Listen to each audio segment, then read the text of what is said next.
Good afternoon to all our viewers joining us from India. Good evening to those of you joining us from the Far East, and of course, good morning to those of you joining us from the West. On behalf of Tata Steel, I'm delighted to welcome you to this call to discuss our results for Q3 FY22. We have with us our CEO and Managing Director, Mr. T.V. Narendran, and our Executive Director and CFO, Mr. Koushik Chatterjee. They will discuss the results with you and answer any questions you may have. We will also discuss some details about the impending acquisition of NINL by our subsidiary Tata Steel Long Products. Before we start, just a few points. This is a new platform we are using, so we will request you to just note these instructions. Those who want to join, ask an audio question and join the audio queue, please type in your name and email ID so that your line can be unmuted at the appropriate time. Those of you who want to ask a chat question, you can of course type in your name, email ID and the chat question, all of this in the chat box. The entire discussion today will be covered by the Safe Harbor clause, which is on page 2 of the presentation loaded on our website. Thank you, and over to you, Narendran. Thanks, Amita. Good morning, good afternoon, good evening, depending on where you are. I'll make a few comments and then hand over to Koushik, and then we'll do the Q&A. The global economy continues to recover and is expected to grow by around 4% to 5% in 2022.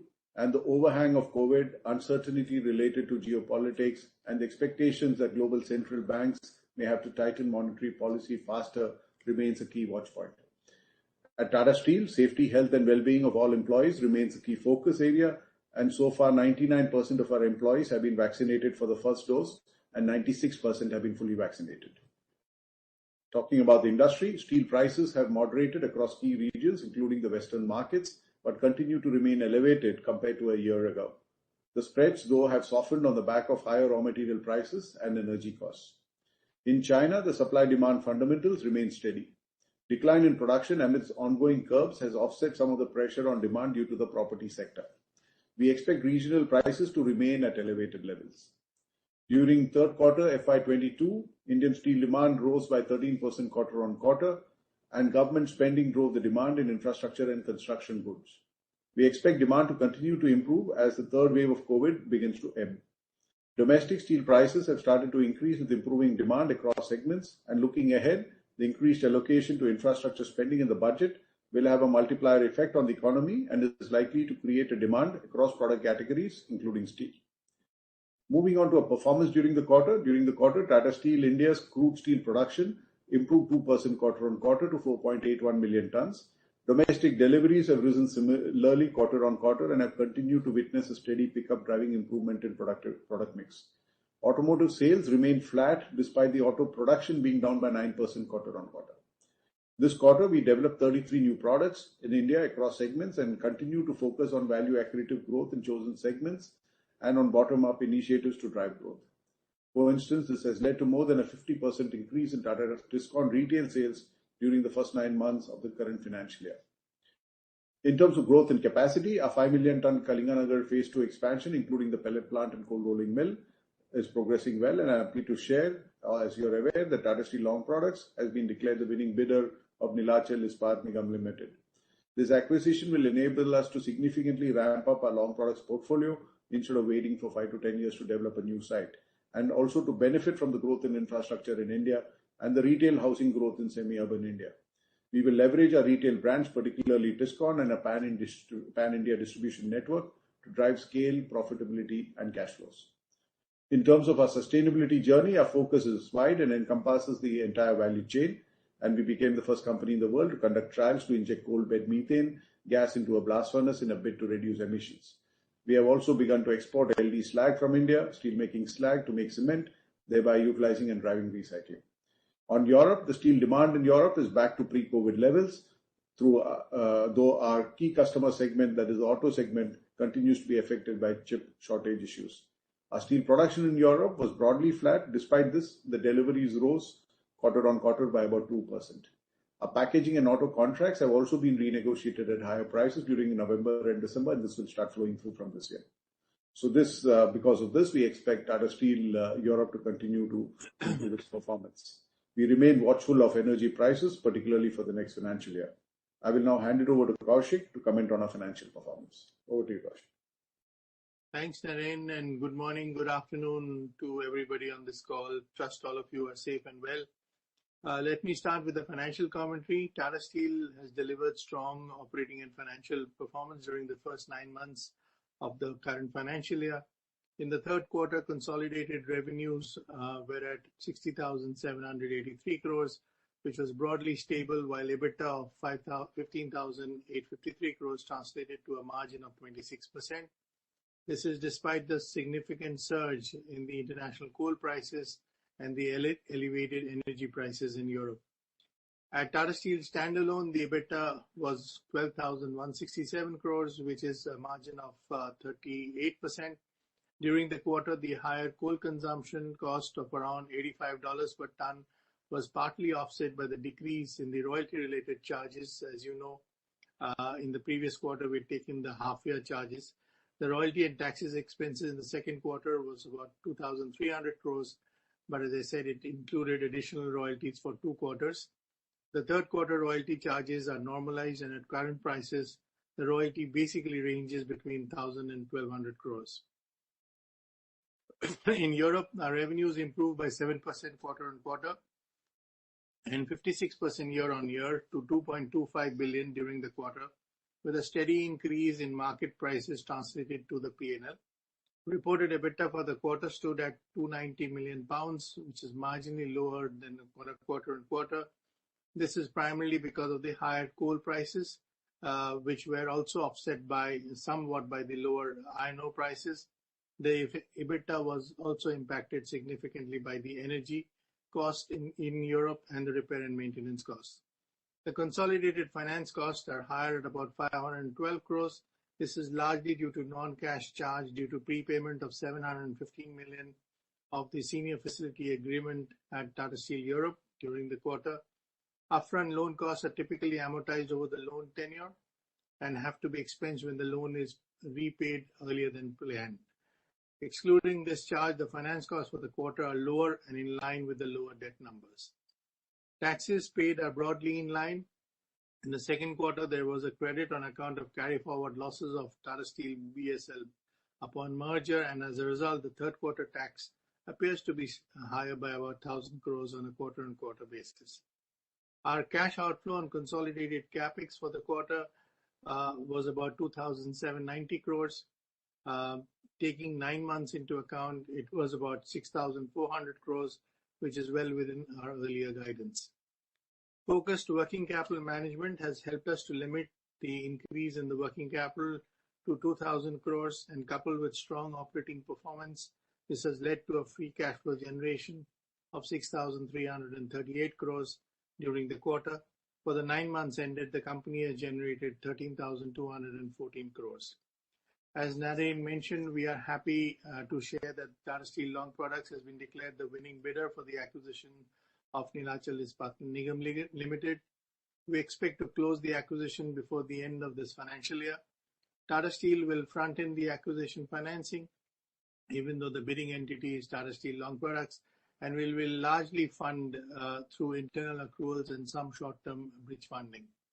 We are glad to also see that both S&P and Moody's had a positive comment on the acquisition and the long-term value NINL brings to Tata Steel. We remain focused on enterprise strategy to deleverage the balance sheet while pursuing growth priorities.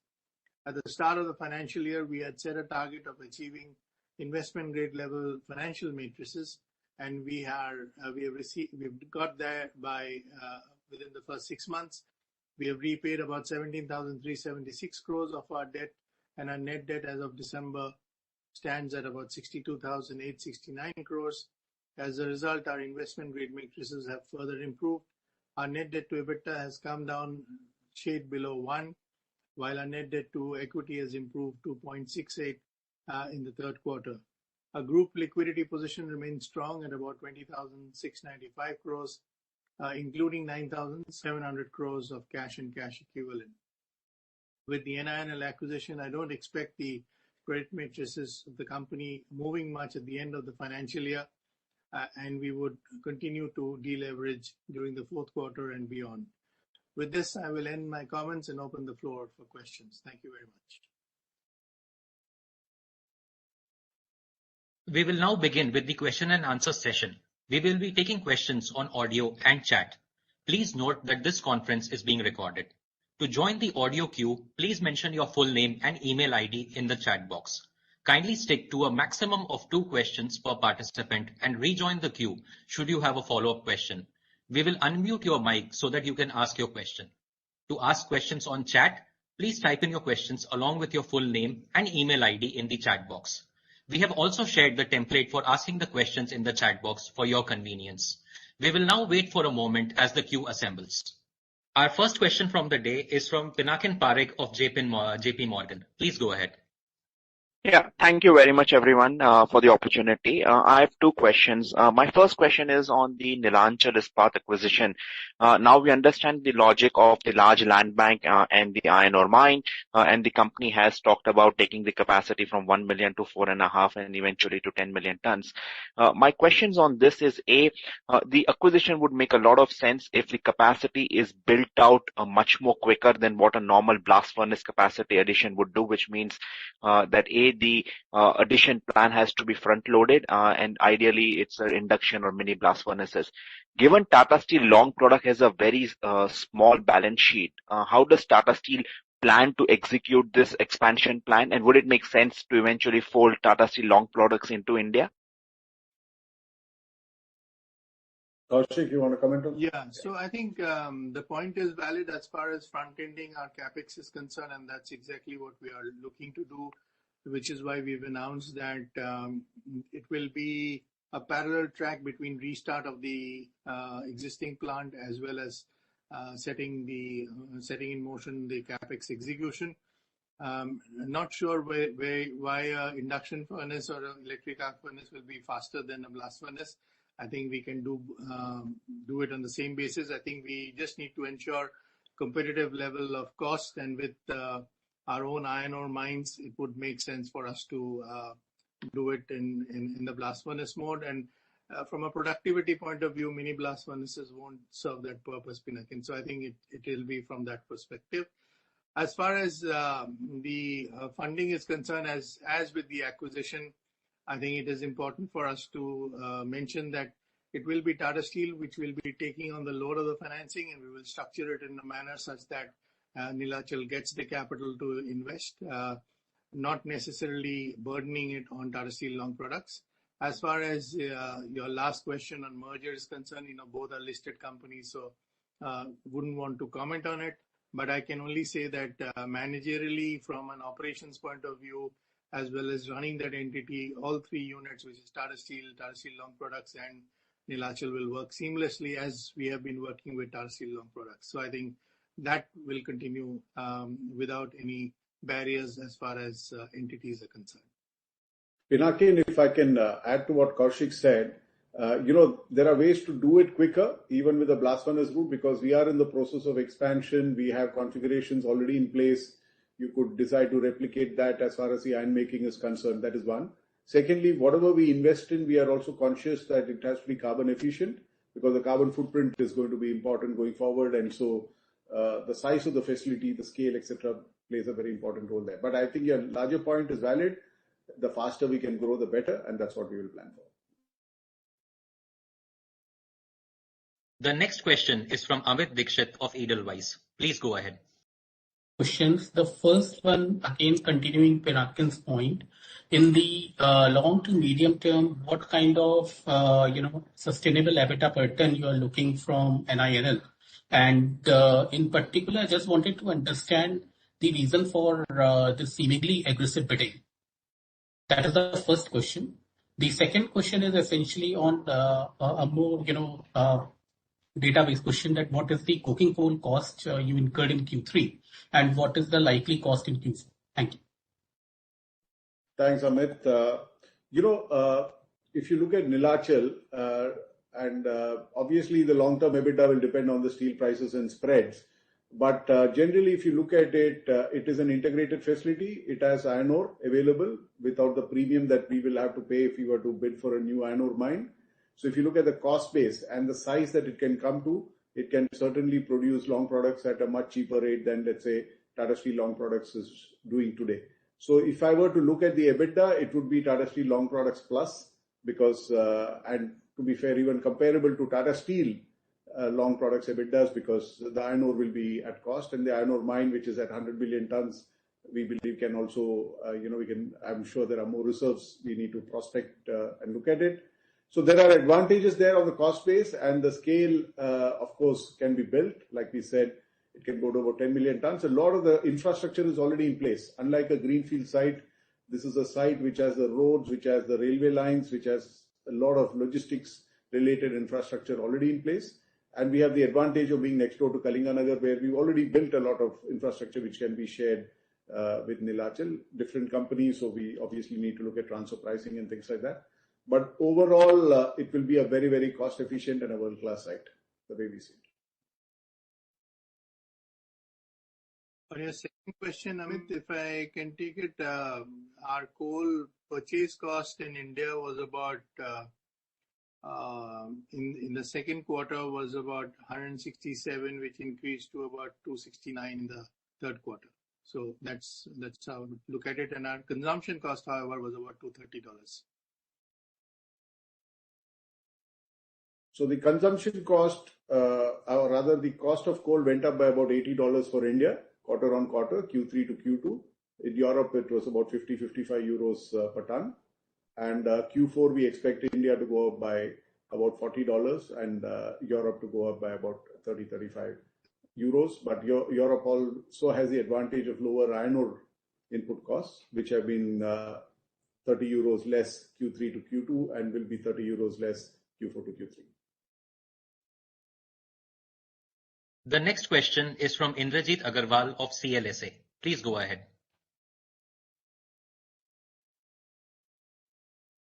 To NINL, given that we had highlighted several other avenues of growth, and if I remember the presentation correctly, you had 15 million ton as growth from organic, inorganic capacities going from 25 to 40. Now that 10 million ton is being taken care of by NINL, how should we look at other avenues or the other assets on the block, be it RINL or Nagarnar Steel Plant, or growth in our erstwhile capacities? That is my first question. My second question is on the working capital. Year to date, we have seen about $2 billion of working capital build, about 14,000 crore odd. How should we look at the unwinding of this working capital in the next few quarters? Thank you. Yeah. So Indrajit, basically what Neelachal gives us is options. We had always said that on flat products we are comfortable, and long products we will look at opportunities for growth, simply because the existing asset or the land bank that we had was more for flat products. So if you look at our existing sites, the Meramandali site, which is the Angul site of Bhushan, which is today at 5 million tons, can grow to 10 million tons. If you look at Kalinganagar, which is being expanded from 3 million to 8 million, it can go to 16 million tons. And Neelachal can go to 10 million tons. So even if we assume Jamshedpur stays where it is, which is what we want to leave it at, maybe 10 to 12 million tons, you have enough options between these sites to go beyond 40 million tons. In addition, as you know, we also have a plan to set up smaller facilities, electric arc furnace based facilities in the northwest and south, which can be scaled up, at a pace at which we want, and depending on carbon costs and everything else which comes in. So I think Tata Steel is now well set for the growth ambitions that we may have, and we can realize those ambitions as long as it is aligned with our, balance sheet and ability to, our deleveraging ambitions, so on and so forth. So I think we are in a position where we have all these options, and with the existing footprint, we can grow to beyond 40 million tons, and that was the objective of bidding for Neelachal, to secure that kind of an optionality for the future. On working capital, I'll let Koushik comment, but broadly, if you see the coking coal prices have gone up 3 times, right? So even at the same efficiency level during the year, we've added a lot of working capital. Obviously, if coking coal prices come down, that's an immediate opportunity to unwind. But, Koushik can elaborate in more detail. Yeah, so just to add on that, Indrajit, I think coking coal prices have gone up, steel prices have gone up. So it has, even when you reflect on the 3 elements, one is raw material holding value has increased, though the raw material tonnages have not increased in our inventory, which is the efficiency factor that we look at largely. Second is the finished goods reflects the higher coking coal prices. And finally, the debtors also reflect the price of steel, which is significantly higher than March 21.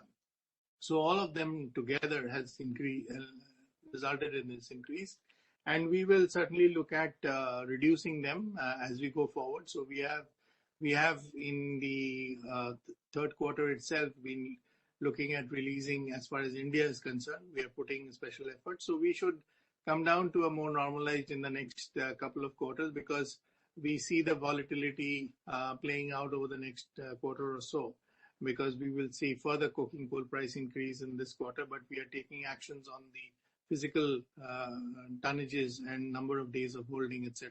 So a lot of initiatives being undertaken, and we hope to stabilize it at this current level and then thereafter release. In a rising market, working capital does get blocked up, and in a falling market it gets released, which is what we saw in the March 21 year. So we will hopefully stabilize it and push towards releasing cash in the next couple of quarters. Thank you. The next question is from Prashant Kumar Kota of Dolat Capital. Please go ahead. Sir, we've seen this quarter's result, and Q4 is generally a strong quarter for volumes. And even if you take the higher coking coal costs and somewhat lower steel prices, we still have a very solid quarter in Q4. And probably absolute EBITDA wise, we are as good as Q3 or probably higher. So the point I'm coming to is, no, we hardly have any debt, sir, 62,000 crores. And if in Q4, if we do some more working capital release, probably we'll be at 100 billion rupees, 10,000 crore worth of free cash flow. We'll hardly be left with any debt, 50,000 crores hardly. So versus the EBITDA, sir, I'm not saying absolute number does look, so is there a risk that we are, will go behind the curve in terms of capacity addition and ramping up in FY23-24, in terms of the industry? So I like your word hardly. I think we don't see it hardly, but I think the point is valid that we have now done significant over deleveraging over the last 2 years. But I think we are not saying we will miss growth for deleveraging. We are saying we will balance growth with deleveraging. As you can see, most of our growth from now on is organic, because we have to build up capacities both in Kalinganagar, then in Meramandali, and also in NINL. So these, the good thing about organic growth are they are not lumpy. They are over a period of time. And that helps us to match our cash flows with this, and also gives us a lot more discretionary element as to how to speed up, how to prioritize which capex. As you know that during the time when there was a downturn, we prioritized on our cold rolling mill and pellet plant in Kalinganagar, which is near completion in the coming year. So I think it is important for us to balance it, and I think we've done it pretty prudently, and will continue to do so. We are not doing mindlessly either deleveraging or the growth projects, and I think we are well poised with our larger size and more efficient capacities and stronger cash flows to prioritize both together. So I don't think we are missing out on anything at this point of time. Understood. Sir, just quickly on one second question. So if the coking coal prices remain where they are now for the next 3 months, in Q1 FY23, what could be our this one, sir, coking coal consumption cost? Q3 or Q4? Next quarter to Q4. Next quarter to Q4. So Q1 next year? Yes, sir. Yes, sir. Assuming it remains same. Assuming it remains same for the next 2 months. No, same as it is. If we have, as Naren just guided a little while back, so there's a $40 increase that will happen in the Q4 as far as consumption is concerned. If it remains at that, then it will not have a delta impact. But the purchase of Q4 will reflect in Q1 consumption. Yes, sir. The quantum wise, how much will it be more? I don't have the ready number for Q1, but can certainly give it to you offline. Sure, sir. Thanks for the opportunity. Thanks. The next question is from Satyadeep Jain of Ambit. Please go ahead. Am I audible? Yeah. Thank you for the opportunity. A couple of questions. One on the capacity growth. You've highlighted the potential of maybe 40-45 million tons across the portfolio. There is one more larger asset on the block, RINL.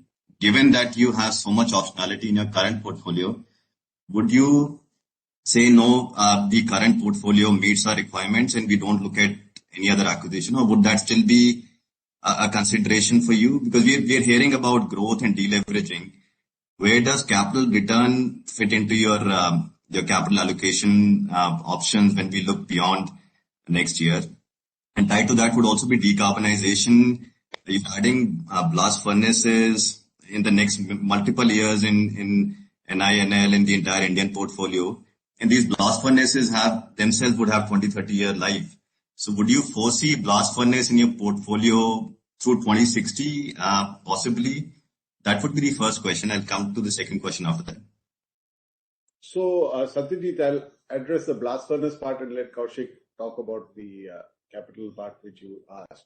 On the blast furnace, so we also need to look at few things, right? So if you look at Europe, so there is a plan in Europe to decarbonize by the governments and by the industry, right? So there is a huge investment happening in hydrogen, in the infrastructure, to not only generate hydrogen, but also to make sure hydrogen is available.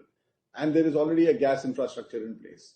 So if you look at India, in eastern India, if you want to use anything other than a blast furnace to make steel, you don't have scrap, you don't have gas, so you have iron ore, and you obviously have to use coal, right? So that is a reality till you build the infrastructure in India.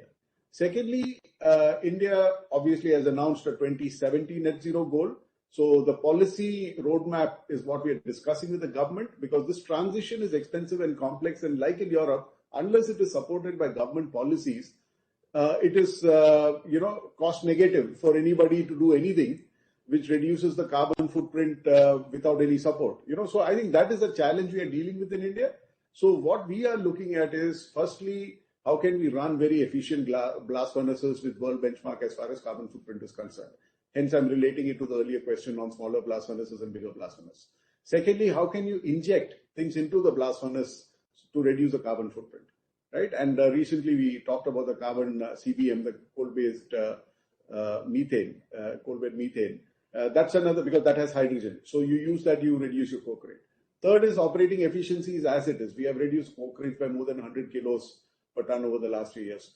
And of course, energy efficiency and many other things. So there will be multiple initiatives in the blast furnace route to really look at what is it can be done. Secondly, if you look at it globally for the steel industry also, we expect that blast furnaces will be there with CCUNS, because there is not enough scrap in the world to really go only through the recycling route. So there will be a bouquet of options that steel companies can use. The third is, by tweaking the quality of raw materials that you use, you can bring down your carbon footprint significantly. And we will continue to do that. And fourthly, by charging more scrap in the steel making process, you can again bring down your carbon footprint significantly. So there are multiple levers available for us. And over the next few years, depending on the infrastructure that is created in India, the supply and pricing stability of gas and hydrogen, you can decide that in these sites, beyond the blast furnaces that we are planning to build now, you can move towards gas-based DRI or hydrogen-based DRI and steel making. So I think those options are available to us beyond the blast furnaces that we've already given orders for. So that's the flexibility that we have going forward, and we will pace it depending on the policy and the infrastructure transition in India. Just to add to Satyadeep on your question on RINL or whichever else comes in will be looked at, but there is no firm view till it comes, and we will have to evaluate at that point of time. So the question is what it brings and what value, etc., which we can't answer at this point of time, and neither did we look at Neelachal on a carte blanche basis. Only when it fitted our strategy, we got interested in that. As far as capital returns is concerned, you're absolutely right, and it's very important for us, which is why you see us using the internal capital to deleverage, bring down the overall balance sheet risk significantly. That's what's been recognized even in the market. And we certainly will be looking at higher return on invested capital going forward. The growth in India needs us to grow our capability both in volume as well as value. So in every growth that we talk about, we are also talking about downstream value-added product segments and investing in them. So it is a way in which the capital returns can actually increase over time. And I think that's our entire focus. You see this in Kalinganagar. We've mentioned this in NINL. We are doing this in every acquisition that we are doing or our organic capex that we are doing. The last point that I would just want to supplement, Naren, is we are also steadfast in our intensity as far as CO2 emission is concerned. We have made that public and we'll follow this up. And at this point of time, I think that is where our focus is, because as we have more and more capacity, the intensity of carbon emission to go down is the most critical element that we as a management team can do. There is no alternative that has come about which is feasible for large growth technologically, but we will track and migrate or transit to low carbon as and when it happens. So capital returns are certainly the first priority, which is why the balance sheet de-risking was the first priority. Growth is an important priority, and doing it fast and getting the cash to cash cycle is very important for higher returns. Okay. Just to follow up, if I may. Sure. On the European front, there is an investigation in Netherlands. Is it possible to talk about what's going on, what's driving that? And also, there are two blast furnaces, if I understand it correctly, in Netherlands. One is due for relining next year, and the other one is still a few years away. I know you historically mentioned that the second one would be possibly looked at as a hydrogen DRI-based route. In the one that is coming up next year also, would there be a rethink of strategy, or would you still go ahead? And what could be the capital expense there? That's the last question. Sure. So Prashant, Satyajit, firstly, I want to say our Netherlands plant is one of the most carbon efficient and one of the cleanest steel plants in the world, right? So I think that is my starting point. But having said that, obviously, there are issues which we need to resolve. We have announced what is called a Roadmap Plus, which is a program to reduce emissions very significantly from where we are, even over the next 3 years, right? So this is something which has been announced last year, and our leadership team there is following through on that. What has happened is, obviously, over the last few years, when there has been noise with the community, etc., there have been some cases which have been filed against management there, on the subject, on emissions, etc. Now, recently there was a report which came out which said that the emissions in the vicinity of a plant are higher than what we have reported as emitted, and we don't have the details to reconcile why it is different. We are working with the authorities to sort that out. But in the context of that report and in the context of the pending cases, etc., the public prosecutor has said that they will look at it. We have said that we will cooperate with them. We are happy to transparently discuss with them what the issues are. We are committed to do whatever is required. So that's where it is, and we will engage with the authorities to find the most appropriate solution to this. But our commitment to run a clean and green plant continues, and all the plans that we have made will continue. Coming to your question on blast furnaces, the issue is, even if we want to do something to the blast furnace which is up for relining in the next 1 or 2 years, you don't have enough gas or hydrogen to transition to an alternate route of that size unless you decide to cut the production, right? So that is half the production in the site. And so what we are thinking is, how do we plan the relining in a manner that you don't plan for a 20, 30-year-old life, you plan for as much of a life as you think you will need to have before the gas or hydrogen is available to transition to alternate routes. And the blast furnace which comes after that, we can take a call, hopefully all the infrastructure and the supply is in place. So actually this whole transition to green at scale, one is to transition to green for some small volumes, but to transition to green to scale is complex, is expensive, need support of the government, need supporting infrastructure, need support in terms of supplies of hydrogen or gas. So that's what is being worked out, and we will align ourselves with the readiness of the ecosystem as well as the needs of the community and the regulators. Question. I would like to remind the participants to please limit your audio questions to 2 per participant. Should you have a follow-up question, you are requested to rejoin the queue or post it in the chat box. The next question is from Ritesh Shah of Investec. Please go ahead. Question. Sir, how should one look at the numbers on incremental capital allocation for Tata Steel Europe or the production profile, given relining is next year and there's another furnace which is 2 years out? So if one had to look at the production output versus targeted carbon intensity versus the capex that we look at for only specific for Tata Steel Europe, would love to hear your thoughts on that. And I think for the other project, what you earlier indicated, I think we have already earmarked around 300 million euros, which contains odor and emissions. If you could club both, that would be great, sir. So I think fundamentally we are not going to allocate any capital into Tata Steel Europe or in Netherlands. Netherlands is self-sufficient. I mean, this year they should close the year with more than €1 billion of EBITDA, which is going to give them the cash flows to build for the future. The 300 both the 300 million roadmap plus project, which is currently underway, as well as for the major repairs, if I were to use the word, for the blast furnace, will be funded internally from the capital that is generated internally. And I think the roadmap 300 will be multi-year. It's not just 1 year. So it will take a couple of years to implement, and it will be funded from internal generation. And the repair work for the blast furnace or relining, whatever you call it, will also be funded internally over the next 2 years or 3 years. Just now they are in the engineering phase. What will happen during this phase when the transition happens is only one element, which is they will build slab stocks, and that is what we will see going forward, which could be as high as about 300 to 500,000 tons of slab stocks, which we are just now working to figure out how it can be minimized. But other than that, it will be essentially be a Tata Steel Netherlands play.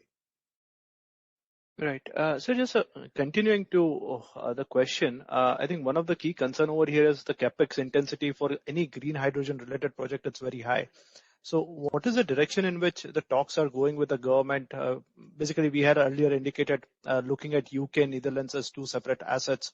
So any progress over there, and is any of the governments budging towards actually helping out on the capex for the broader industry, also for Tata Steel? I think it's one concern on capital allocation. If you can give some comfort, it will be quite useful. So if I may just give you a sense that in Netherlands, there are already published schemes of subsidies, capital subsidies, as well as OPEX subsidies. It's called HDE++. Then there are other schemes where the government is wanting to engage with us, and which is what we are doing currently with them.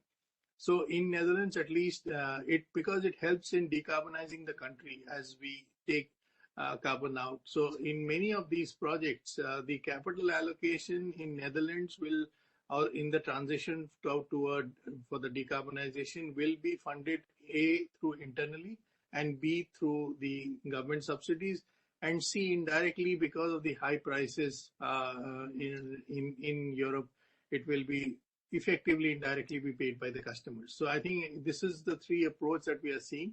Explicitly, we are keeping very tight control on the cash flows to keep it as a capital to be allocated for decarbonization within Tata Steel Netherlands.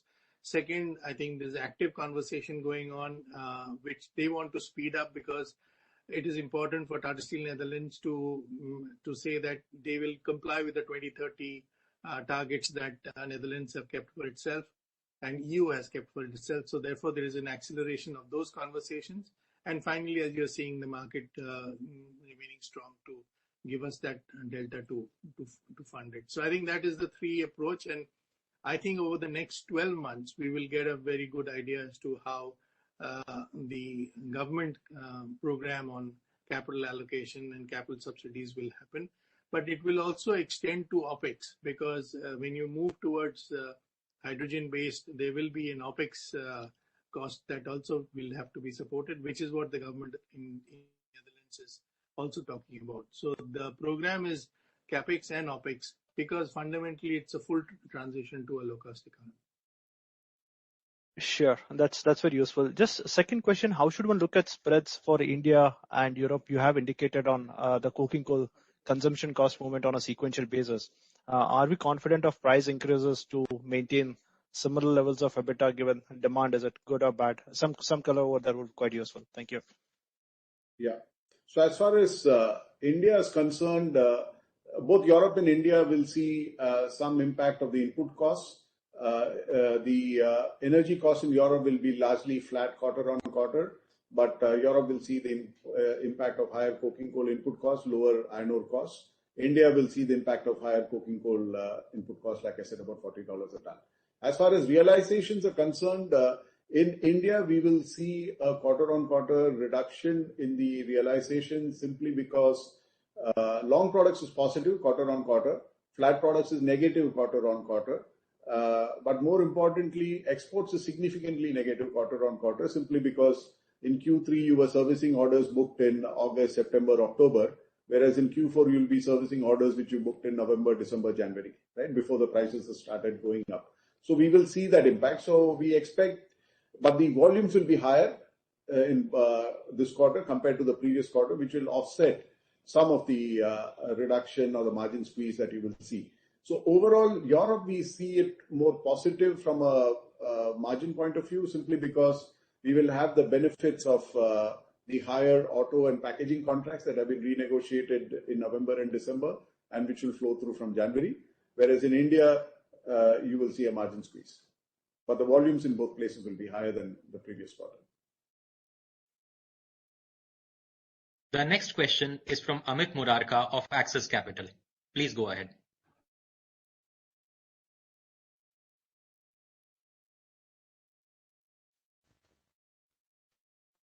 Hello. Yep.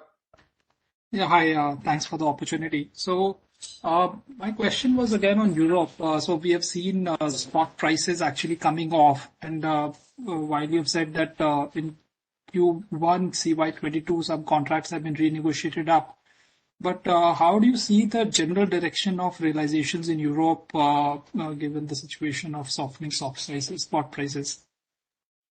So Amit, we will have a benefit in our longer term contracts, the auto packaging contracts. The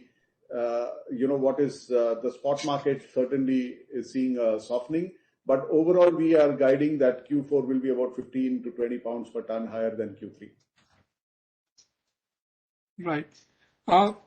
And also, will you be able to kind of help us understand, because obviously, like we have seen a lot of volatility in the prices as well as the commodity costs, but specifically on prices, because you have like quarterly, semi-annual, annual contracts, where would we be on the realizations versus, let's say, a spot level? Would we have reached parity largely, or still there is some lag there in the realization of the prices? Are you talking Europe? Yeah, Europe, yes. Yeah, Europe, now the contracts that we are signed are at higher than spot prices. Okay, sure. Thank you. The next question is from Vishal Chandak, Motilal Oswal. Please go ahead. Hi, thanks for the opportunity. So my first question is again with respect to the decarbonization. So if you look at other European players like SSAB and Salzgitter, they have all announced a vision, kind of a plan of about $3 to $3.5 billion of spend to reach green steel programs by mid 2030s or early 2030s. So in that direction, do we have any ballpark number as to what kind of capex we are looking at? Obviously, relining one part of it, but if the green steel norms were to really go down below 1 tons of CO2, then blast furnaces itself will become obsolete and we'll have to look at new ways, typically being electric arc furnace or some other method. So how do we really look at the long-term capex or life at Europe? Vishal, I'll give you some comments and then maybe Kaushik can supplement. See, fundamentally, why have blast furnaces been around for more than 100 years? Because the cost advantage of a blast furnace as compared to any other process route is about $100 a ton, right? So that is getting bridged with all these carbon costs. So any new steel which is produced through the electric arc furnace route or using hydrogen will be even more expensive unless the cost of hydrogen comes down. So you're looking at much higher steel prices going forward purely to cover the cost, right? So, and in Netherlands, for instance, carbon footprint through the blast furnace is 1.8 tons, which is amongst the best in the world, right? So to that extent, we have the most efficient, carbon efficient blast furnace operating there. And so obviously the carbon cost to our blast furnace will be less than any other blast furnace operating in Europe. So we are well positioned to be the last blast furnace standing in Europe. That is one point. The second point is the transition into green. Yes, it's like building another steel plant, right? So you are investing in a process route. And so that's why in Europe, everyone is clear that this transition cannot be afforded just by the industry. The industry will pay part of the cost, governments have to support it, and customers have to pay more for green steel. Otherwise, who's going to pay for this transition? And that's why the government is also having a carbon border adjustment mechanism to make sure that this additional cost incurred by the European steel industry is not putting them in a disadvantage compared to someone else who can make steel cheaper through other process routes and sell it in Europe. So I think this balance is coming through in Europe. We expect steel prices in Europe to be higher than it is, let's say, in other markets where the carbon cost is not so high. And this transition will make sure that the efficient and the producers will continue to operate and be financially viable, which is what SSAB is doing, Salzgitter is doing, or we will also do. But each country will follow depending on the infrastructure that is available. If you look at the Scandinavian countries, they have a lot of hydropower. So you have a lot of green energy available, to transition more easily. If you look at France, it has nuclear. So different countries will follow different routes depending on what is the source of green power that they are looking at. And I think Netherlands is looking at gas and hydrogen, and we will wait for that infrastructure and that supply side to be sorted out, and we will transition as fast as required. Thanks for the elaborate answer. Sir, my second question was with respect to Neelachal. So you've mentioned that, Neelachal, the long-term plan is to build a 10 million ton portfolio of plant over there, and the overall land which is available is 2,500 acres, on which the existing plant as per the AOI is about 2,200 acres. Would that mean that we need to scrape out the existing plant and then do a fresh layout? Or it means that we will continue with the existing plant and on side by side we'll build an entire 9 million ton process over there? So how would that go? And also the current plant is only up to the slab casting stage, pig iron and slab billet casting. So how do we intend to add the rolling mills also there? Would there be a space constraint or any other? So Vishal, just to give you so firstly, to answer your question more directly, we don't have to demolish anything existing. There's enough place to build parallelly, right? Second point, I would give you a context. Jamshedpur is 1,800 acres. We are already producing 10-11 million tons, and if we want, we can squeeze in another 3-4 million tons, right? So you can design and build, and Jamshedpur evolved over 100 years. So it's not that you had all the space available to build. So we have experience in this. So we know how to do it, and we can certainly take it to 10 million in phases without disrupting existing operations, right? So that is one thing. Secondly, sorry, I missed what was the second part of the question? Downstream. So, yes, you're right. Just now it has only till steel making, but the advantage Tata Steel has is we already have what we call processing centers. We have leased out facilities for rolling. Already 1 million tons of rebars that we sell as Tata Tiscon is, rebars rolled out of the billets that we have supplied with leased out facilities which are 100% capacities committed to Tata Steel. So we just need to plug into that ecosystem. So 500,000 tons of billets if we get, because today the EC for Neelachal billets is 500,000, we're going to take it to 1 million. that 500,000 ton can be immediately converted to Tata Tiscon rebars, which fetches $100 per ton more than any B2B sales in the retail market. So we have those opportunities, and that was part of the synergy that we saw. Of course, we need to look at, we are different legal entities, how do you manage the transfer pricing and everything else. But from an ecosystem point of view, rolling capacity is not a problem. We don't need to invest in rolling capacity. With those billets, we can use leased out capacities that are already in the ecosystem. Great. So just last a follow-up on the same question, what kind of capex we are looking at Neelachal over the next 2 years time frame, and I think would we be able to get out, have the commissioning of a new plant by that time? What kind of capacities incrementally we are looking at? Yeah, Kaushik. So our first priority is to restart the current plant, which requires some amount of capex, especially in coke ovens and other areas. And that's going to cost a few hundred crores.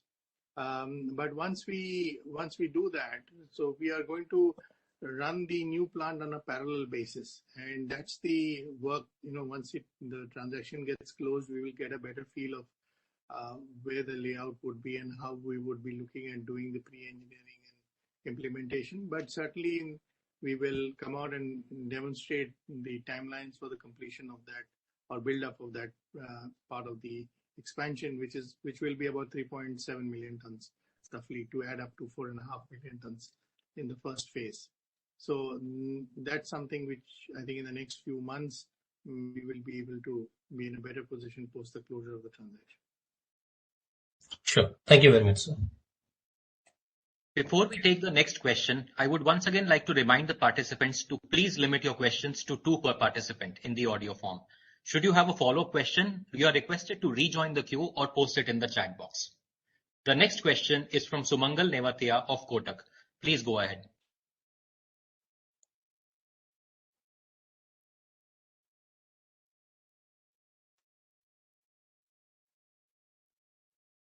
Great significance and strategic relevance in this entire acquisition.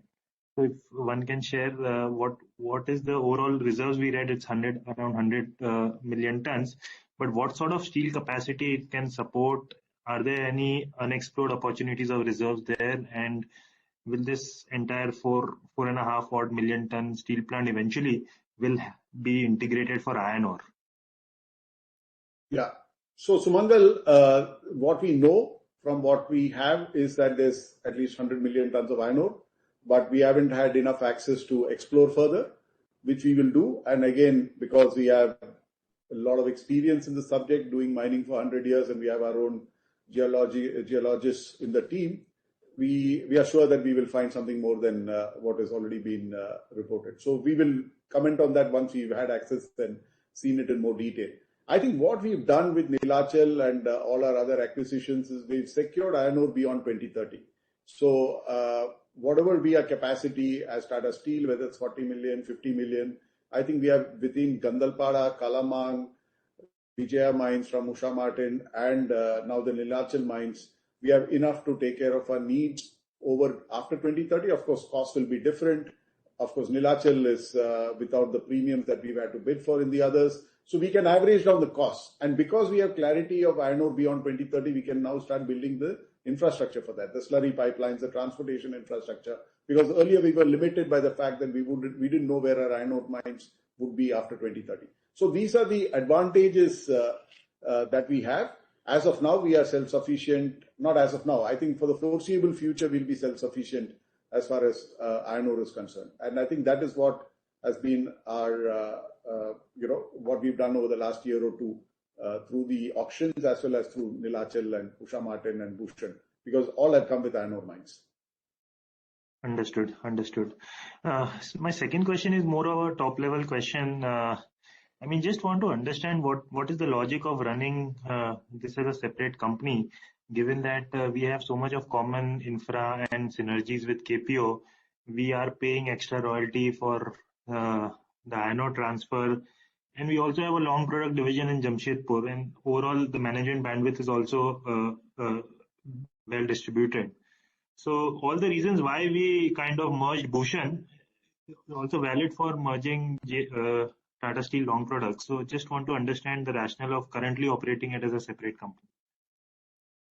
Yeah, so So I think, Sumangal, this is something that both the royalty costs have come during this year, and the acquisitions have come in, or will come in the next couple of months. So we are certainly looking at how to look at synergizing all operations together. But as I said, all are listed companies, or at least Tata Steel Long Products is a listed company, and Tata Steel is a listed company. So we will have to consider in each board and figure out what needs to be done. All I can say, and as I said earlier, that apart from the regulatory cost, which is the royalty cost, the team works seamlessly as one entity. So keeping all the regulations in place. So all that I can say is at this point of time, I can't talk anything beyond this, but in the future, whenever we have the opportunity, I'm sure the boards will consider what best needs to be done. Yeah, got it. Thank you so much and all the very best. Thanks. The next question is from Sahil Sanghvi of Monarch. Please go ahead. Hello, am I audible? Yeah. Yeah, so my question was more pertaining to Tata Steel Long Products. Considering the amount of acquisition, will it be all debt on the balance sheet, or would you consider some rights issue also when we look at Tata Steel Long Products? So Sahil, our holding in Tata Steel Long Products is almost at the brink of the allowable level, which is 74.9%. So rights issue is not something that will come in very easily from a SEBI perspective because the margin of development is minimal, if at all. So we are looking at structuring it in a manner such that it does not have any burden on Tata Steel Long Products and ensures that we can do the transaction well, and even later on continue to support as far as the build out of NINL is concerned. So at this point of time, we'll make it clear as soon as the transaction closes as to how we are structuring it. But we are mindful of the fact that Tata Steel Long Products cannot have the ability to take on this kind of capital raise in any form. So we will be ensuring that it doesn't get burdened in the near future. Right. And my second question would be regarding the auto contracts over there for long steel. When it comes to Tata Steel Long Products, has there been a revision also? Yes. And how much magnitude? Yeah. For H2, there's been a revision. I think it's about 6,000 rupees for long products per ton compared to the previous contracts. Got it. Got it. Thank you, sir, and all the best. The next question is from Kamlesh Bhagmar of Prabhudas Lilladher. Please go ahead.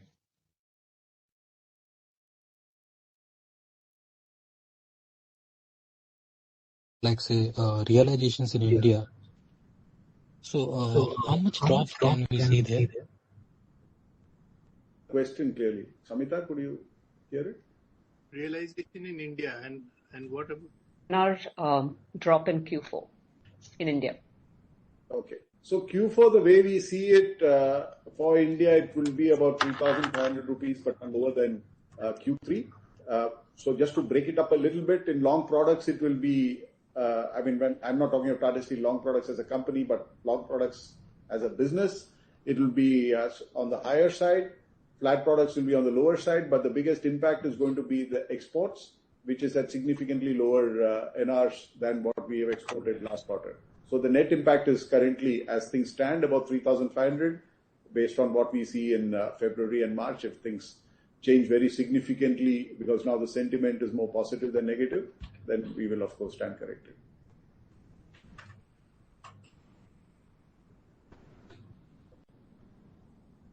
From Pinakin Parekh of JP Morgan. Please go ahead. Sure. Thank you very much, sir.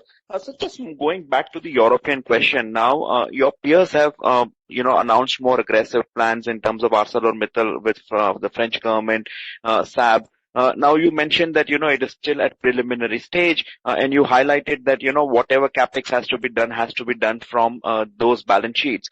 Now, is there a way to basically codify this structure? Because going forward, if the steel markets were to correct, but Tata Steel Europe is committed to capex, then there is a risk that the Tata Steel India balance sheet will again be called to fund that capex. So how can that potential multi-year capex at Europe be ring-fenced for the India balance sheet, irrespective of how the steel cycle moves forward?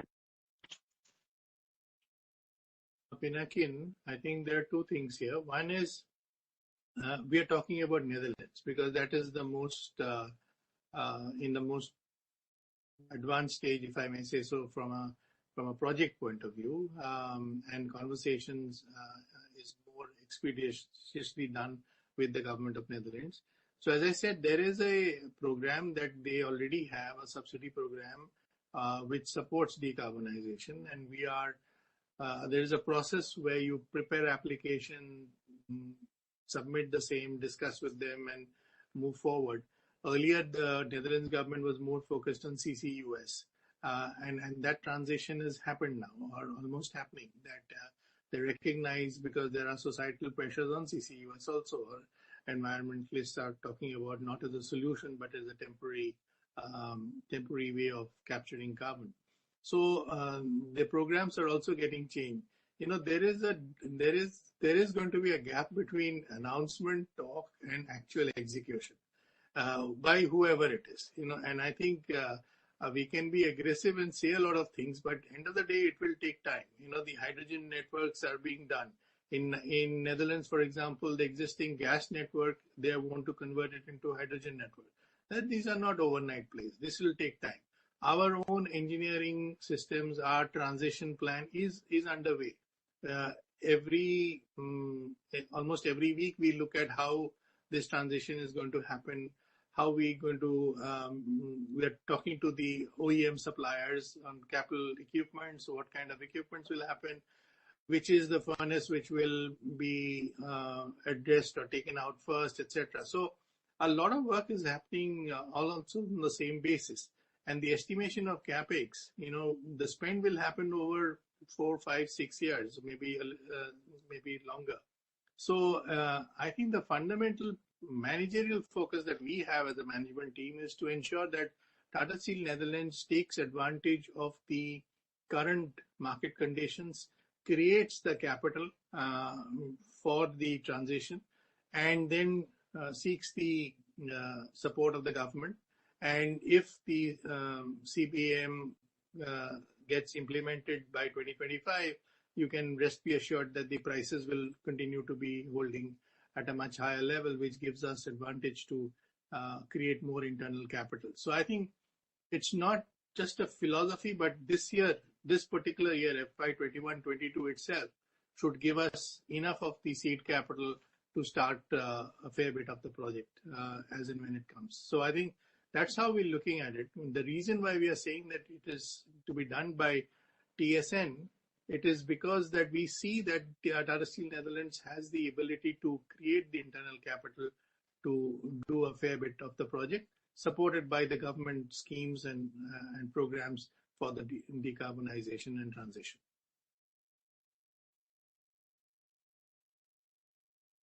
I would now like to hand over the conference to Ms. Shah to take the chat questions. Over to you, ma'am.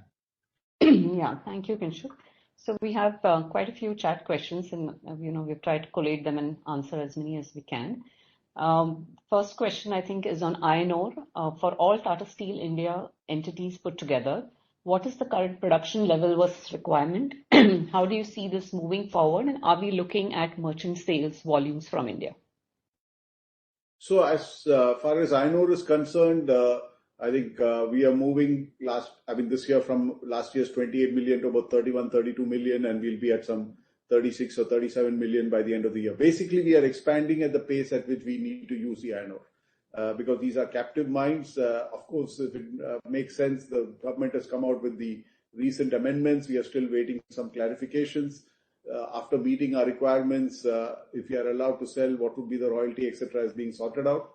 And if we have the permissions, we will explore that. As far as the future is concerned, we already have environment clearances, I think, for about 52 million tons. So all our steel expansion for the next few years is fully covered, and we will pace our iron ore expansions as per the requirements of the steel making sites. And sales is an option also for some of the grades which we are not using. So we'll explore those possibilities also. Thank you. So some questions on NINL in terms of funding the acquisition, the level of debt we will take, and the way we will actually fund it. So maybe, Kaushik, you could just re-clarify. I think you've spoken about it, but still a lot of questions on that. Yeah, so the total enterprise value is 12,100, of which about 6,600 crores is essentially going to go towards repayment for lenders, operational creditors, employee backlog payments, etc. So the way we are looking at it from a funding point of view is around 50% of the funding to be done through internal accruals of Tata Steel and 50% of bridge loans, which we will aim to prepay over the next few quarters. Yeah, thank you. There's a question on the broader macro outlook and steel prices in the medium term, given the context of international inflation, government focus on commodity price changes, etc. So what is your pricing outlook, medium-term pricing outlook on steel prices? Is it globally or? It's more international, yeah. It's more international. More international. Yeah. So I think few things are happening which we should recognize. Firstly, the steel trade is going through disruption, right? The biggest exporters of steel over the last decade or two were China at 60 to 120 million tons a year, and Japan and Korea at some 30 million tons a year, right? Now, all these countries are trying to reduce their exports because they want to reduce their carbon footprint, right? So all of them are importing raw material and exporting steel, and that's a low-hanging fruit as far as reducing the carbon footprint is concerned. So the world trade is changing as far as steel is concerned. I think it will become more and more regional and local, and so it will be driven more by local and regional dynamics rather than global flows. Second point is the cost of steel making is going up for everyone. Because coal prices are today higher than steel prices were 3 years back, and iron ore prices, which dropped to below 100, is again back to 140. In Europe, energy costs are high, carbon costs are high. In Europe, everyone is investing to build new capacities. That means more capex and more capital costs. So overall, the cost structure of the steel industry is changing, in addition to the trade flows also changing. So we believe that the steel prices going forward will be at a much higher level than we've seen in the last 10 years. It will continue to be volatile, as we've seen even in the last 12 months, but it will be volatile at a much higher level than we've seen in the last 10 years. The other point which is happening is globally, everyone is trying to spend their way in some sense out of trouble. You see it in the US. Even in Europe, huge amount of investment is going to go into transitioning into a green future. So that's all capex, and any capex means steel is consumed, either in the factories that make the products that are being built, or for the green infrastructure. If you have to have infrastructure to support the transition to green, that will mean consumption of steel. Similarly, in India, we've seen that there's a 35% increase this year on top of a 20-25% increase last year. So every year the capex is going up, infrastructure focus is going up, so the demand is expected to be strong. So I think the demand-supply balance will also be better, and nobody is adding capacities like it happened between 2000 and 2010 when China was adding 40-50 million tons of capacity a year. The only place where capacity is being added at reasonable scale is India, and that is also, that in India it's not possible to add 40-50 million tons a year, 10-15 million tons, and that's why we believe that having brownfield options is a great place to be in, because starting any greenfield site will take much longer than it did in China or anywhere else. So I think this is the situation. The steel business will be at a different place. If you look at governments, yes, governments are concerned about rising commodity prices, but steel prices today are much lower than it was 6 months back when a lot of this discussion was on a high. And also, I think India is still one of the cheapest places in the world to buy steel, and it has been for most of the last 1 year. So I think Indian exporters who are using steel made and sold in India are actually at an advantage, which is also reflected in higher engineering exports during this year compared to the previous years. So that's, in summary, the way we look at it. Thank you.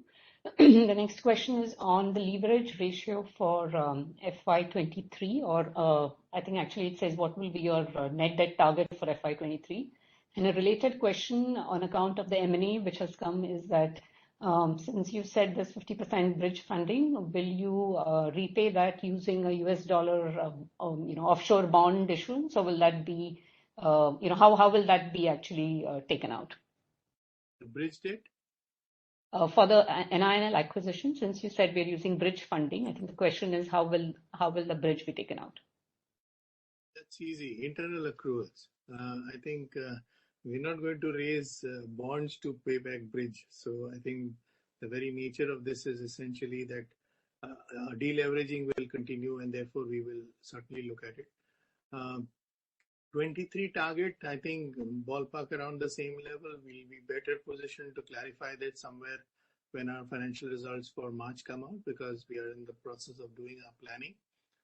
But we have also said that our long-term net debt to EBITDA will be within 2. So I think that is an important thing to keep in mind for all the growth that we are talking about.